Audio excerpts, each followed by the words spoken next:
أعوذ بالله من الشيطان الرجيم. بسم الله الرحمن الرحيم. يا أيها الذين آمنوا استعينوا بالصبر والصلاة إن الله مع الصابرين. ولا تقولوا لمن يقتل في سبيل الله أموات بل أحياء ولكن لا تشعرون.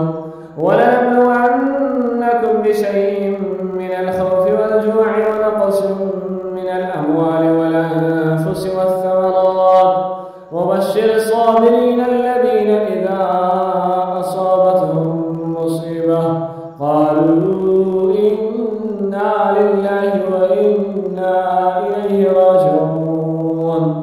أولئك عليهم صلوات من ربهم ورحمة وأولئك هم المهتدون.